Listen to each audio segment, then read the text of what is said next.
Parlons de contexte hybride.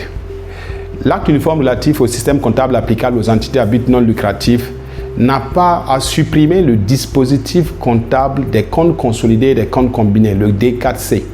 pour ainsi dire que les entités à but non lucratif, a priori, dans l'esprit normalisateur à la base, n'avaient pas prévu la possibilité que ces entités se retrouvent à faire de la combinaison ou de la consolidation des comptes. Néanmoins,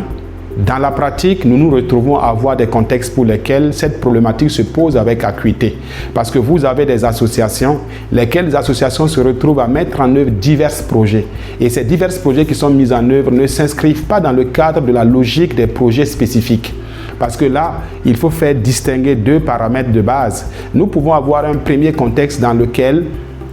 l'association a reçu des ressources s'inscrivant dans le registre de fonds affectés à des projets spécifiques. Et donc, lesquels fonds affectés aux projets spécifiques, l'acte uniforme a prévu un compte, donc le 165, qui permet de recevoir ces ressources, de mettre en œuvre les dites activités, donc les activités afférentes à ces projets spécifiques, et de procéder à la neutralisation progressive des dépenses qui ont été engagées par le truchement de compte 79. Par contre, lorsque je me retrouve à avoir un projet qui est une entité purement autonome, laquelle entité, au titre du Burkina Faso, quand on regarde le décret 1383, ce décret, nous avons diverses catégories de projets. Donc, les projets de catégorie 4 sont des projets qui sont mis en œuvre par des entités de cette nature. Dès que je me retrouve à mettre en œuvre un projet de catégorie 4 en tant qu'association, il se trouve que là, le projet va devoir tenir une comptabilité autonome. Et même en dehors de ce cadre consacré par le décret 1383, il y a des organisations non gouvernementales qui se retrouvent à mettre en œuvre des projets pour lesquels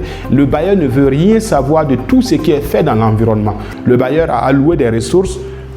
Il voudrait qu'une comptabilité autonome avec un compte spécifique puisse être tenue pour, bien entendu, les ressources qu'il a allouées, à partir desquelles des états financiers vont être produits et à partir desquels un auditeur devrait intervenir. Donc, quand nous avons des réalités de cette nature, nous avons donc la comptabilité qui est propre à l'entité à but non lucratif consacrée par l'ONG ou l'association, et nous avons une comptabilité que nous allons organiser et tenir pour chacun des projets. Et lorsque nous tenons ces différentes comptabilités, on se retrouve en fin de période à avoir non seulement une comptabilité qui contente une partie prenante de premier plan, le bailleur, et nous avons besoin aussi d'avoir une comptabilité agrégée à partir de laquelle nous pourrions transmettre aux autres parties prenantes intéressées, donc aux organes de gouvernance entre autres, pour leur faire voir globalement la réalité des opérations, la situation patrimoniale et la performance globale de l'entité au titre de la période. Et à ce titre, nous pourrions nous retrouver à devoir faire une micro-agrégation des comptes, laquelle agrégation peut être assimilée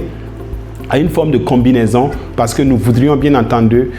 faire un mini-retraitement pour remonter les différentes informations des sous-entités consacrées par les projets vers l'entité globale consacrée par l'ONG ou l'association pour produire des comptes synthétisés dans lesquels nous retrouverions un bilan, un compte de résultat, un TFT et puis des notes aux états financiers. La prochaine fois, nous pourrions parler de l'audit dans ce contexte, dans la mesure où parfois il nous est demandé, dans un tel contexte, est-ce que nous avons l'obligation juste de désigner un auditeur article 19 de l'acte uniforme relatif au système comptable applicable aux activités à but non lucratif, ou est-ce que le bailleur a la possibilité de faire intervenir aussi ses auditeurs? Vous aurez la réponse dans une prochaine vidéo.